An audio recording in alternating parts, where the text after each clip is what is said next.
Bonjour à tous, merci de vous joindre à nous pour cette présentation. Aujourd'hui, nous allons explorer les 12 archétypes de marque. Tout d'abord, d'où proviennent les archétypes de marque? Cela remonte à la théorie du psychologue suisse Carl Jung.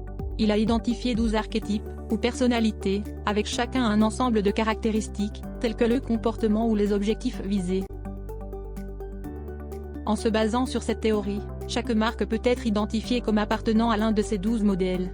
Déterminer quel archétype définit une marque spécifique, comme Apple, Danone ou Lego, permet au consommateur de se connecter à sa personnalité.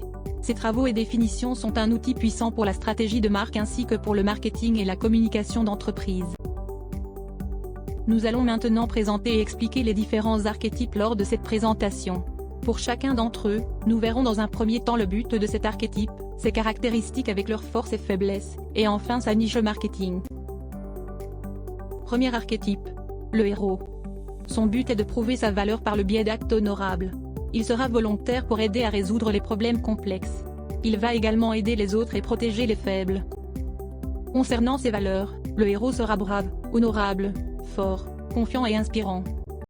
Mais dans ses pires moments, il montrera ses défauts comme l'arrogance et un caractère impitoyable. Pour la niche marketing du héros, ce sera un archétype ayant une destinée à accomplir. Le héros aura un impact positif sur le monde, apportant à la fois une excellente qualité, mais surtout une qualité supérieure à ses concurrents. Il cherchera également à résoudre les problèmes pour améliorer le monde. Suivant, Monsieur et Madame tout le monde. Il veut avoir un sentiment d'appartenance. Ceci explique ses valeurs. Authenticité, réaliste, simple et surtout empathique. En même temps, ce monsieur ou madame tout le monde peut être vu comme le typique voisin de palier. Toutefois, il peut également être vu comme superficiel, s'attachant trop ou s'effaçant lorsqu'il tente d'appartenir à un groupe. En marketing, cet archétype caractérisera les marques qui ont une touche familiale, honnête et un sens d'appartenance, le tout dans une atmosphère amicale en apportant une réelle fonctionnalité au quotidien. Pour le troisième archétype, il s'agit de l'innocent.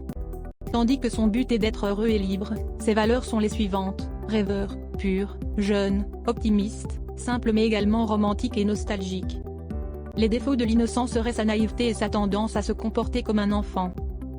En l'appliquant en marketing, une marque de type innocent cherchera à gagner la confiance du consommateur avec des valeurs fortes tout en restant fiable. Toutefois, on notera qu'une publicité induisant à un sentiment de culpabilité serait répulsive pour ses consommateurs.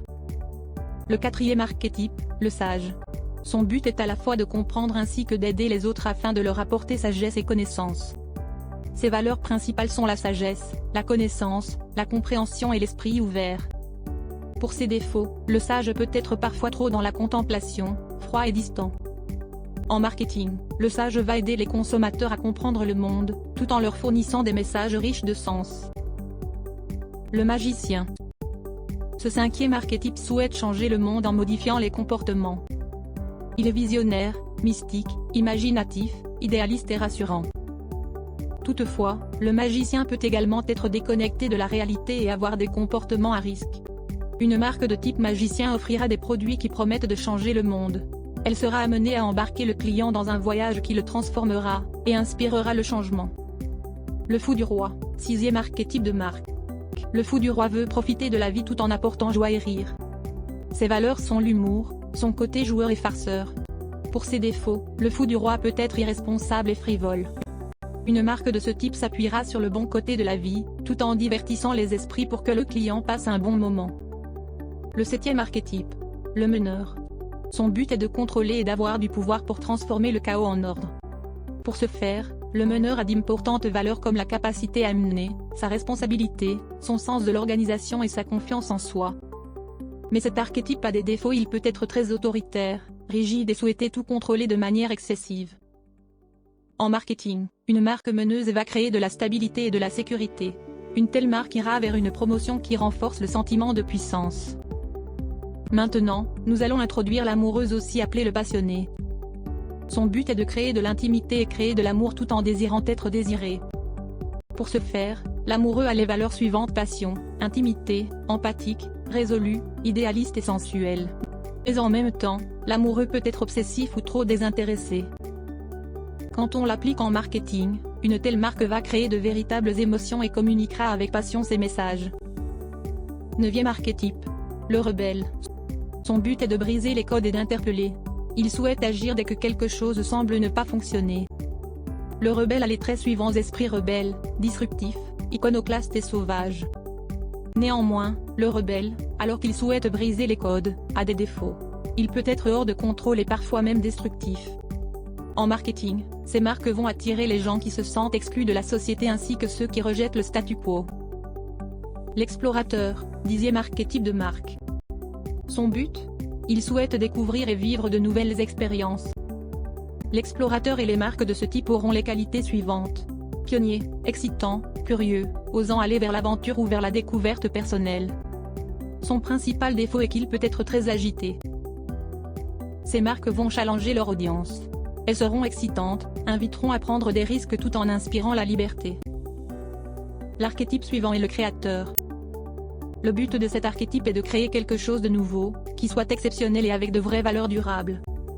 Ses caractéristiques seront la créativité, l'imagination, son côté artistique, osant et provocateur. Ses défauts seront le fait que le créateur peut être perfectionniste et trop centré sur lui-même. Les marques créatives seront visionnaires avec des publicités expérimentales. Elles encourageront l'originalité en s'appuyant sur la créativité de l'audience. Enfin, le dernier archétype, l'ange gardien. Comme son nom l'indique, l'ange gardien souhaite s'occuper d'autrui en les aidant et les protégeant. Ainsi, l'ange gardien est protecteur, rassurant, désintéressé, généreux et compatissant. Malgré tout, il a également des défauts. Il peut être exploité et codépendant. Les marques anges gardiens vont aider les gens à prendre soin d'eux, leur apportant du réconfort et un sentiment de sécurité. Pour achever cette présentation, nous allons maintenant faire un bref résumé de tous les archétypes vus. Alors que nous avons mis une image spécifique pour permettre de mieux se souvenir des 12 concepts, nous allons maintenant associer ces 12 archétypes à 2 marques reconnues dans le monde entier. Le héros. Nike et Adidas. Monsieur et Madame tout le monde. PG-type et Ikea. L'innocent. Dove ou la marque de boisson Innocent. Le sage. Audi et Google. Le magicien. Disney et Coca-Cola. Le fou du roi. Skittles et M&M. Le meneur. Rolex et Louis Vuitton. L'amoureux. Chanel et Victoria's Secret. Le rebelle. Virgin et Harley Davidson. L'explorateur. North Face et Jeep. Le créateur. Apple et Lego. Et enfin, l'ange gardien. Heinz et UNICEF. Ces exemples terminent notre présentation quant à la description des 12 archétypes de marque. Merci pour votre attention.